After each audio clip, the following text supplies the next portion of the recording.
Hi everyone, and welcome back to my channel.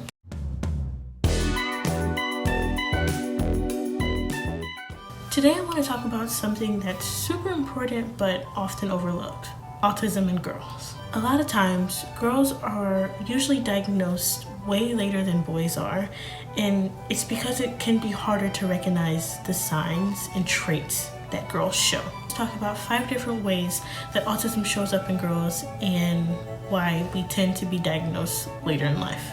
First, we have something called social camouflaging. Basically, what that means is a lot of us girls learn how to mask our traits, or we learn how to mimic behaviors of other people to try to fit in. So they try to force eye contact even though it's the most uncomfortable thing to them, or try really hard to follow social rules even though it's most likely unnatural for them. It makes them look like they're normal, but on the inside, they're really struggling. Next is intense special interests. Now, we all know people can get really obsessed with certain things, but for girls with autism, these interests can get really intense. The difference is their passions might look more socially acceptable or normal for a young girl or a teenager, like reading, animals, makeup, hair, things like that. Because those interests seem typically normal for a regular girl, it can be easily overlooked as a trait of autism. Emotional regulation is a big one. Girls with autism might have a harder time managing their emotions, but it doesn't always show in the ways that you expect it to. Instead of outbursts like you could typically see in an autistic boy, autistic girls usually shut down or withdraw or feel overwhelmed in social situations. We often get mistaken for being too sensitive or too shy or reserved, but it is a real big challenge that we face, especially for me. If I get overwhelmed in a really big social environment, I typically shut down, and that will also sometimes come with verbal shutdowns. It's very frustrating. It's like a very frustrating thing for us to deal with. Social anxiety is another common thing that a lot of girls with autism struggle with. And I mean a lot of autistic girls struggle with making and maintaining friendships and keeping up with social expectation. They might get anxious in group settings or have trouble with understanding the rules of friendship. It is often that we get the label of being shy when it's so much more than that. I personally have had the struggle of making friends and maintaining friendships. I've lost many friends over the course of, my whole life and up until recently. And making friends is just as hard.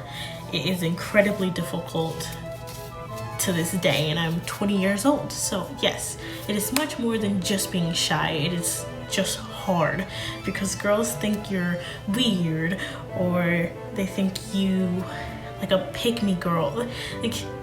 And then they stop just being friends with you because you don't want to socialize all the time, every weekend. It's a lot, okay? It is a lot trying to maintain or make new friends. Then we have masking in school. It can be really tough. Autistic girls might do well academically, but we still struggle with things like organizing our thoughts or dealing with sensory overload. We try extra hard to fit in, but typically all the masking that we are doing to just show up to school and usually make it hard for parents and teachers to see that we're actually struggling deep down and that something is going on, which typically makes it harder for them to see the signs of autism. So, why do girls go undiagnosed longer than boys? Well, a lot of it has to do with how autism was studied in the past. Most of the research in the past was mostly focused on boys and how it presented in boys. Nowadays, we are finally starting to get more and more research on how it's affecting girls, people of color, everyone.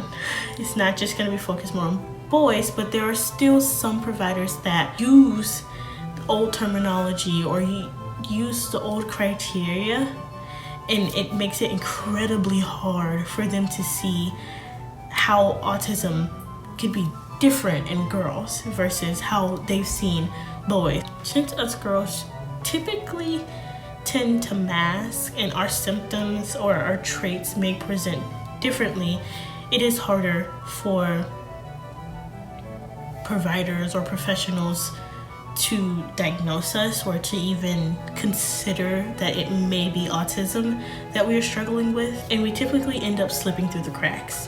Hi, hello. Plus, there is a lot of pressure on how girls should act and behave. When we don't typically fit the mold, it is sometimes written off as just being quirky or shy, instead of a sign that we're possibly on the spectrum. That's just a quick look of how autism can show up in girls and why we typically end up being diagnosed way later in life. It is super important to understand these signs so that girls can get the understanding and support that they need earlier. Thank you so much for watching, and if any of this resonated with you, make sure you turn on your post notification bell, like the video, and subscribe so you don't miss any more videos that I post about autism and neurodiversity. Thank you. Bye.